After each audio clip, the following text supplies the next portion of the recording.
Hello everyone, it's Tanya Gabrielle and I'm so excited we've entered eclipse season. So this video I'll be sharing everything you need to know about the Aquarius lunar eclipse on August 7th, 7:10 p.m. London, 2:10 p.m. New York, and 11:10 a.m. LA time. So we have two major eclipses in August, and the month of August itself is a pivot point month because it resonates to the number 18, which is all about releasing and attending to your inner needs so that you can be in a place of compassionate, wise leadership. So 9 is the number of letting go and culminations. And these eclipses, of course, are bringing things into a major culmination so that we can truly go through a transformation and awakening and then come out of it after Mercury retrograde ends on September 5th and move forward again. Perfect timing too, because September will be a one universal month of new beginnings. So it's really been set up beautifully by the universal astronumerology codes. So let's look at the Aquarius lunar eclipse. This is the full moon eclipse, sun opposite moon, where the sun is in Leo, the moon in Aquarius. And so it activates two signs. Let's look at Aquarius first, because this is the sign of genius, unexplored dimensions, truth, science, revolution. I call Aquarius the Nikola Tesla sign because it's really about the future freedoms that we create for ourselves in order to be released from the past. And we are in the midst of segueing into the Aquarian age. So this Aquarius lunar eclipse is very, very important in that process.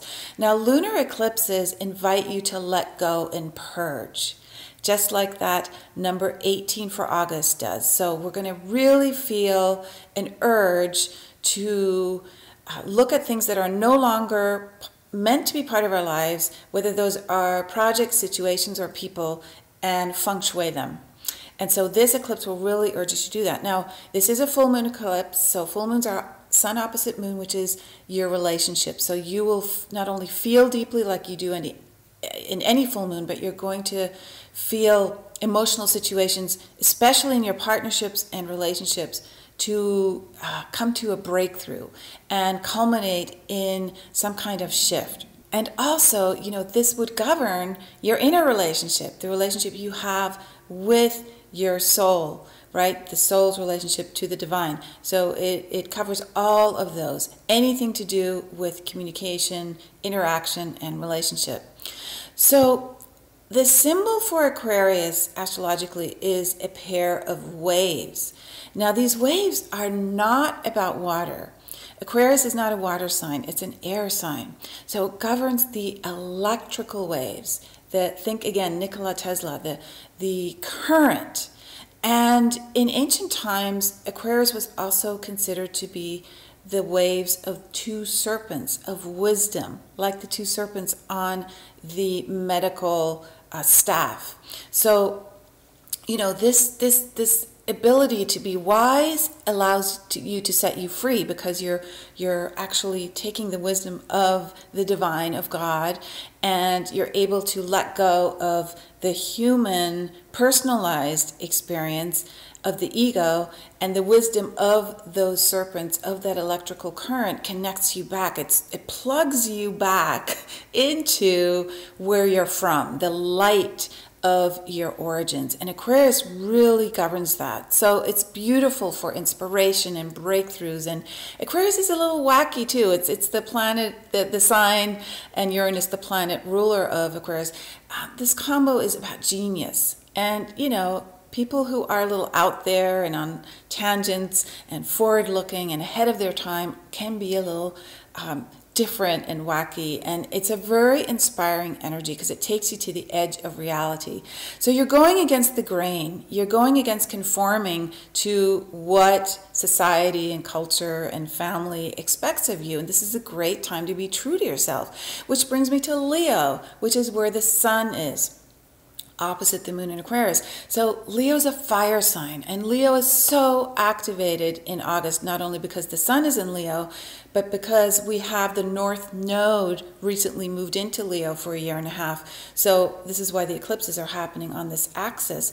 And Leo is the sign of the heart. Leo is the sign of being true to yourself, right? So Aquarius helps Leo, and Leo helps Aquarius, where Leo takes you into the heart. Aquarius is more mental. It is more an air sign. And they work together in conjunction to create a major shift of how you perceive yourself as a divine, independent being. So Leo's courage is mixing with Aquarius and freshening up your life. And so what you want to look at with Leo is really being uncompromising in how you express yourself. Leo wants to go out and be on stage and proclaim its light. So the light of your heart wants to be seen. Leos love being seen, love being visible. They make the light visible. Remember, the sun rules Leo. So the sun is our light, our source of life. So now, depending on where in your actual birth astrology chart this eclipse is located, it will affect you in those areas of your life in particular. So that's something you're going to want to look up online to see where is this eclipse happening. So look up 15 degrees Leo and 15 degrees Aquarius. Now, I want to look at this number 15 because it is about love. It is about the ability to completely alchemize energy around you like a magician would, a positive magician would. It is about very positive, loving, compassionate energy. And this number 15 degree is also infusing you with a lot of joy and happiness, which is such a beautiful theme anyway, because Mars, the planet of August, because Mars entered Leo recently and is accompanying the sun through Leo throughout most of the month of August, and is completely part of both eclipses. Mars is about that joyful, independent, forward momentum. You know, Mars rules Aries, another fire sign, just like Leo. And Mars is coming in. Leo rules the heart. Mars and the sun are traveling together in Leo. Both eclipses, the second is total, are activating the sign of Leo, and Mars loves Leo because they're both fire. So now Mars can turn impatient, and Mars can sometimes get angry and aggressive.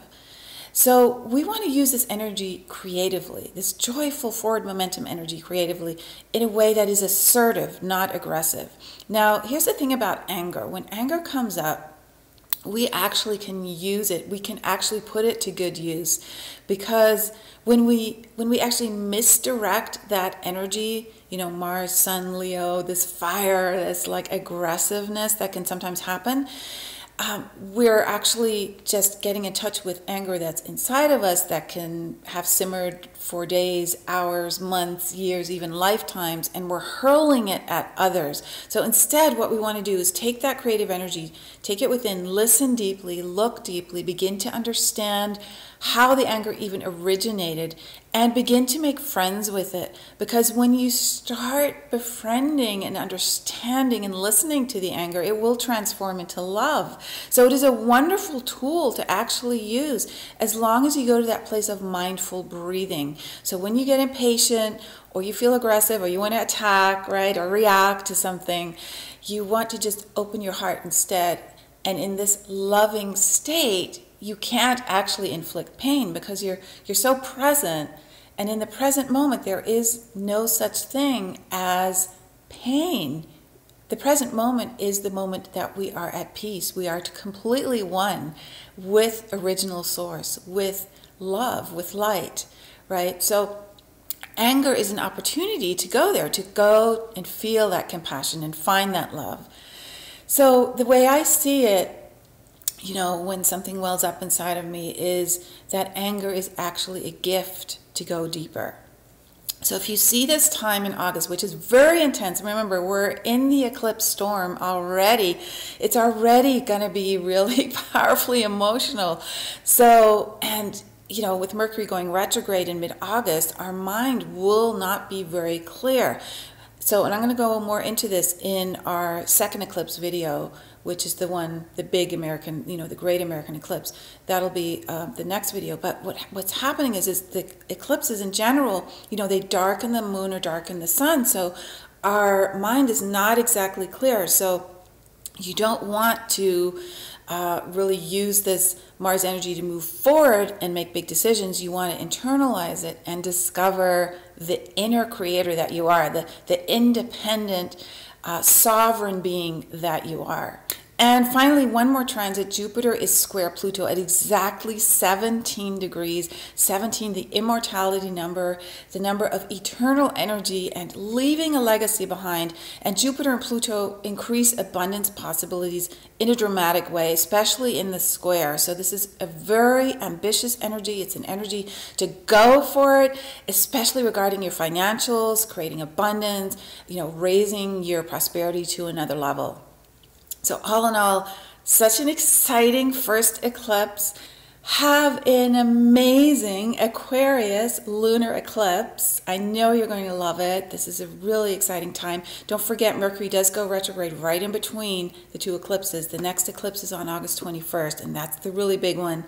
And I'll be uploading that video actually really soon after this one, because I want you to really start tuning in to that major historic moment that we're going to experience. So enjoy, and I will see you in our next eclipse video.